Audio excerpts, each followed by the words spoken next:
मराठी पाऊल पडते पुढे. अरे हट, कुठे पुढे? पाऊलच कुठे पडतंय? उरल्या आहेत त्या फक्त पाऊल खुणा, उरल्या आहेत त्या फक्त पाऊल खुणा. आणि त्या आपण वर्षानुवर्ष गोंजारत बसलोय. किती दिवस? बास आता. अरे वेडात शूर आम्ही सरदार, आम्हाला काय कुणाची भीती? भीती आम्हाला सगळ्यांचीच भीती.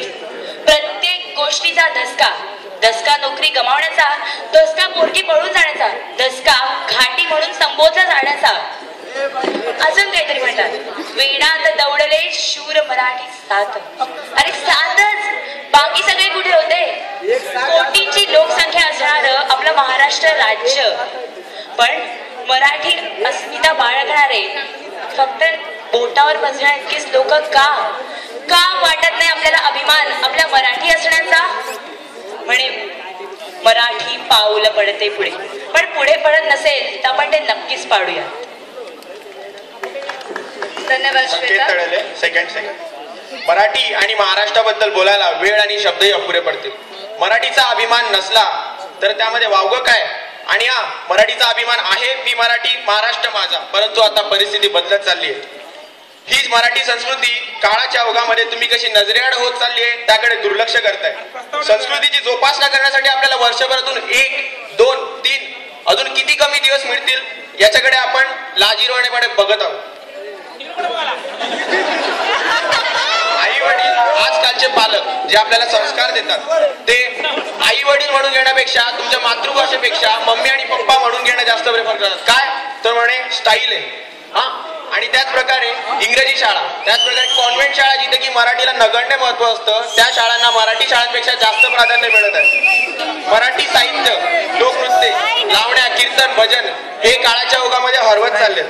सिनेमामध्ये, मराठी सिनेमांमध्ये कशा प्रकारे मराठी संस्कृती दाखवली जाते आणि ती कितपत दाखवली जाते हे सगळ्यांना ठाऊकच आहे. एकंदरीत मराठी माणूस पुढे जातोय, मान्य आहे, पुढे जातोय, पण मराठी पाऊल खरंच पुढे पडतंय का यावर विचार करणे एक काळाची गरज झालेली आहे. धन्यवाद. मी ऐश्वर्या स्वामी, फर्स्ट इयर MBBS. शिवाजी महाराजांचं नामवंत उदाहरण सांगा वाटतं. त्यांनी कल्याणच्या सुभेदाराच्या बायकोला तिला सुखरूप घरी पोहोचवलं, पण आज या काळात महिला आयोगाच्या अध्यक्षपद 1 वर्ष रिकामं राहतं. याच्यापेक्षा वाईट काय? जेव्हा न्यायालयानं धडसावलं तेव्हा कुठं त्याचं अध्यक्षपद निवडलं जातं.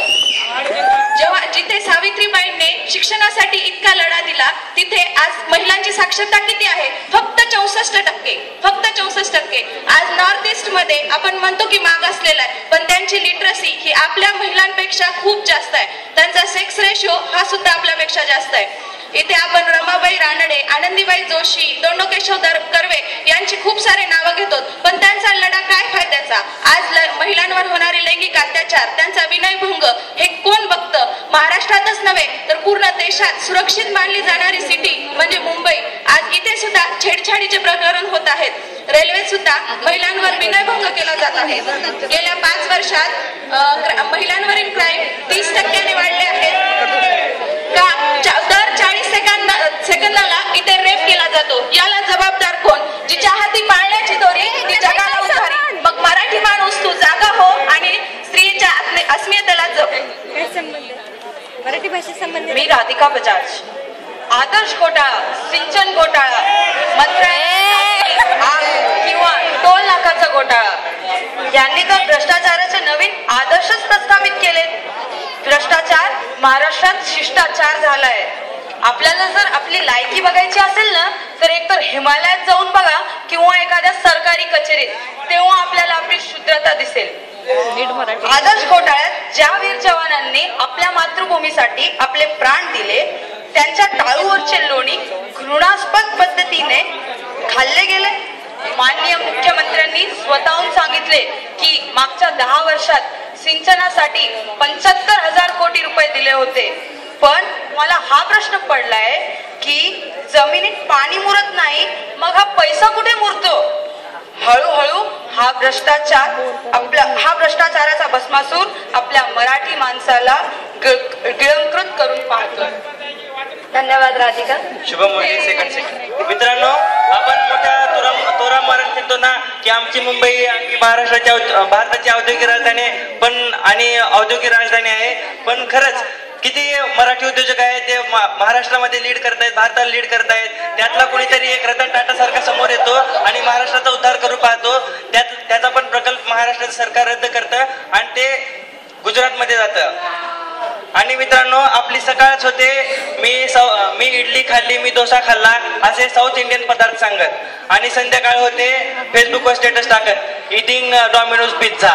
हे काय आपल्याला काय पुरणपोळी झुणका भाकर काय कमी पडले का? इथं बाकीचं काय नाहीये. मराठी माणसाचा हा मागे पडत चाललाय. मराठी माणूस काम करायला इच्छुकच नाही आणि मग बोंबलं चिंतो की परप्रांतीय येऊन आमच्यावर राज्य करतायत. मला तर ही परिस्थिती बरोबर वाटत नाही. बाकी तुमचं स्वयंविचार कीजिए. सेकंड महात्मा फुले, राजर्षी शाहू महाराज, आंबेडकरांची परंपरा सांगणाऱ्या महाराष्ट्रात आज अंधश्रद्धेचे भयानक स्तोम माजले. डॉक्टर नरेंद्र दाभोळकर जे की अंधश्रद्धेविरोधात वर्षानुवर्ष झगडत होते, त्यांना स्वतःच्या प्राणाची आहुती द्यावी लागली. याहून मोठं दुर्दैव ते काय? आजही ग्रामीण भागात जर मूल होत नसत तर बायका काय करतात? बुवा बाबांकडे जातात. बुवा बाबा आणि अंगारा देतात त्याला. अंगाऱ्याने काय मूल होत अंधश्रद्धा सुरू आहे का? आज आपण खानदेशात जाल, खानदेशामध्ये करणी, भानामती या केसेसच्या संशयावरून अनेक महिलांना आज जिवंतपणे नरक यातना भोगाव्या लागतात. तसेच सती, देवदासी, बोकडबळी, गुप्तधनासाठी दिले जाणारे बळी याचे प्रमाण खूप वाढत चाललंय मित्रांनो. आणि अजूनही आपण सगळेजण पुरोगामित्वाच्या गप्पा मारतो, पण आपली शिक्षण पद्धती आजही मध्ययुगीन. कुठे गेला तो वैज्ञानिक दृष्टिकोन? आज वैज्ञानिक दृष्टिकोन पुन्हा एकदा आणण्याची गरज आहे आपल्याला. आणि मित्रांनो, IIT, IIM हे तर आपल्या मराठी मुलांसाठी एक दिवा स्वप्नच म्हणून बघतोय. किती टक्का आपला IIT, IIMs मध्ये? अजून UPSCत काही सन्माननीय अपवाद वगळता आजही बोटावर मोजण्या इतक्या लोकांपलीकडे आपण पोहोचलेलो नाही. ही पण एक आपल्यासाठी खूप मोठी शरमेची बाब आहे. आज तर आपल्या राज्य शासनाच्या आशीर्वादाने नापास व्हायचं म्हटलं तरी नापास होता येत नाही. असा आहे आपला आज शिक्षणाचा दर्जा. कसे आपण पुढे जाणार? शिक्षणाच्या दर्जाला खूप महत्व देण्याची गरज आहे मित्रांनो. आपण सगळे एक वैचारिक